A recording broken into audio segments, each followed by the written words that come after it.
Monkey D. Garp terbaring di tanah dengan tubuh terluka parah karena tusukan es Aokiji. Tubuh Garp membeku diiringi gelak tawanya. Aokiji sendiri terlihat murung. Dia seperti menangis, namun air matanya yang beku tidak jatuh ke tanah. "Aku tetaplah aku." Itu yang dikatakan Aokiji saat menyelamatkan Smoker.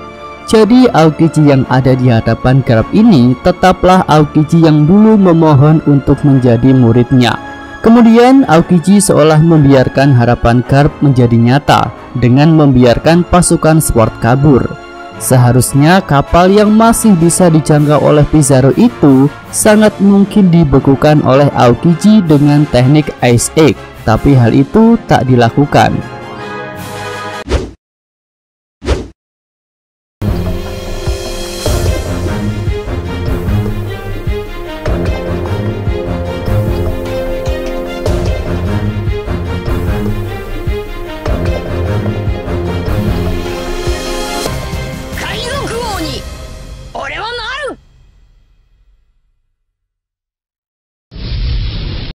Yo, welcome back, kembali lagi di channel Atoa Hayato.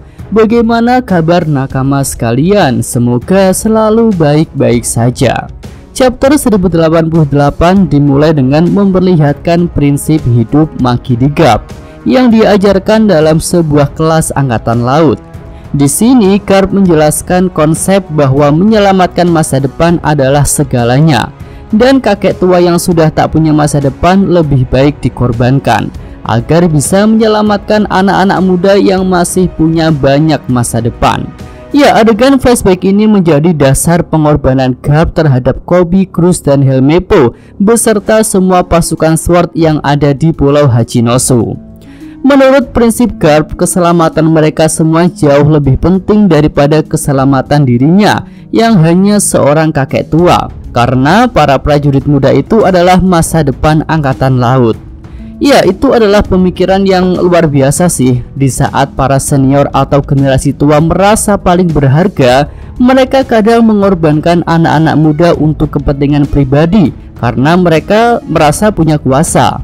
Mereka seakan lupa jika tidak ada anak-anak muda, maka tidak akan ada masa depan. Selanjutnya kita beralih ke flashback Amazon Lily. Nah, jika flashback awal tadi menunjukkan prinsip hidup Garp, maka di flashback Amazon Lily ini menunjukkan prinsip hidup Koby yang rela berkorban untuk keselamatan orang lain.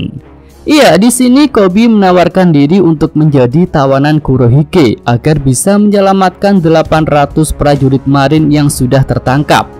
Kemudian di sini Mimin juga melihat ada sebuah kritik untuk para petinggi pemerintah dunia dan marin, yang mana mereka lebih mementingkan aturan dan regulasi daripada keselamatan nyawa anak buahnya.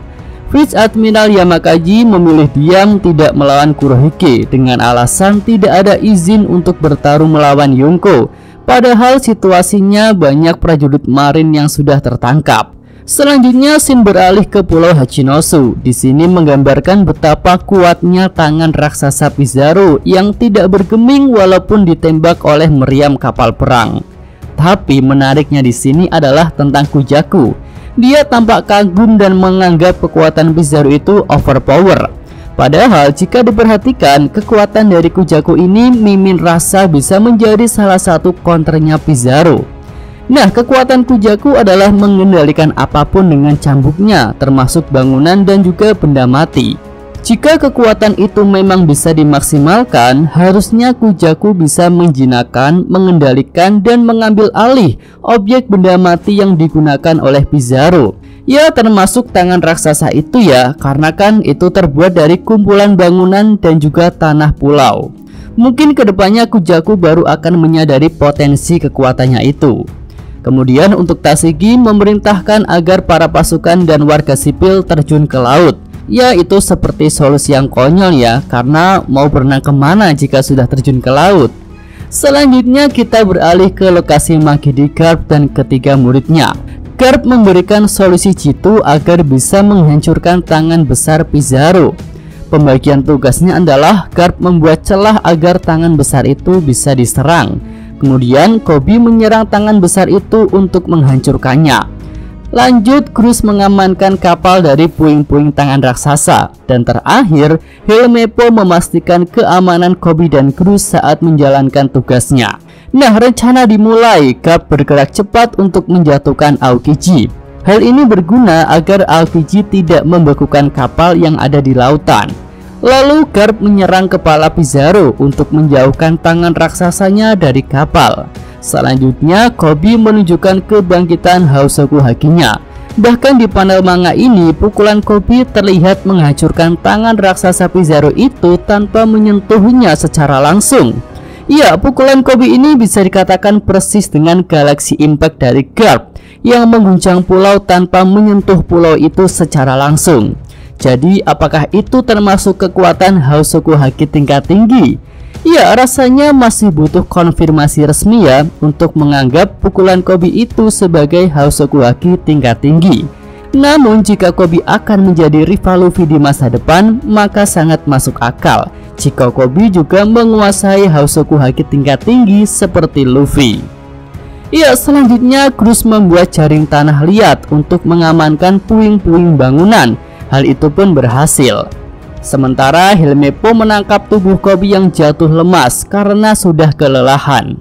Ya, scene Koby dan Helmeppo ini sekilas mengingatkan Mimin pada scene ketika Yamato menangkap tubuh Luffy yang baru saja mengalahkan Kaido.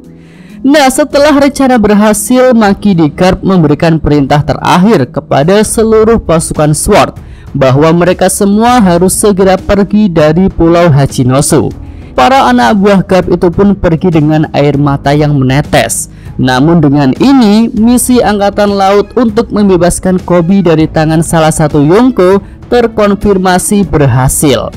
Ya, ini berbanding terbalik dengan misi bajak laut Shirohige yang akan menyelamatkan Ace, di mana saat itu Ace yang akan diselamatkan malah ikut mati dalam pertempuran.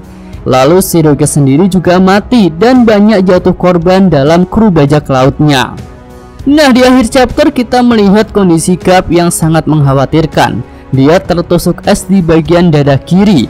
Lalu Aokiji membekukan tubuh Garp. Di video yang lalu Mimin sudah singgung ya bahwa ada kemungkinan jika Aokiji malah menyelamatkan Garp dengan cara membekukannya. Karena dengan begitu pendarahan Garp bisa terhenti dan Garp juga tak diserang terus oleh para komandan Kurohige yang lain. Lalu membiarkan Garp tetap hidup juga bisa memberikan keuntungan bagi bajak laut Kurohige, yaitu Garp bisa dijadikan alat negosiasi agar Hachinosu dianggap sebagai salah satu negara resmi oleh pemerintah dunia. Dengan begitu cita-cita Kurohige untuk menjadi raja bisa terwujud. Nah, selain itu di sini Mimin melihat jika Aokiji juga membiarkan harapan Garp untuk terwujud dengan membiarkan pasukan SWORD kabur meninggalkan Pulau Hachinosu. Sejatinya Aokiji saat itu punya dua pilihan, yaitu mengunci pergerakan Garp yang sudah melemah atau membekukan air laut agar pasukan SWORD tak bisa kabur. Namun Aokiji memilih untuk mengamankan Garp dengan esnya. Lalu di sini Garp terkonfirmasi tidak diketahui nasibnya di Pulau Hachinosu. Jadi Maki di Garp belum terkonfirmasi tewas pada pertempuran ini. Nah, di akhir chapter kapal-kapal marin sudah sampai di Pulau Egghead dan narator menyatakan bahwa panggung utama akan kembali ke pulau masa depan itu. Oke, itu aja pembahasan real review untuk chapter 1088 ini ya. Minggu depan libur. Yosa Mimin atau Hayato. Terima kasih. Ya, sampai di sini aja video kali ini. Semoga nakama sekalian menyukainya. Terima kasih udah nonton. Jangan lupa kasih like-nya dan subscribe channel atau Hayato. Yo.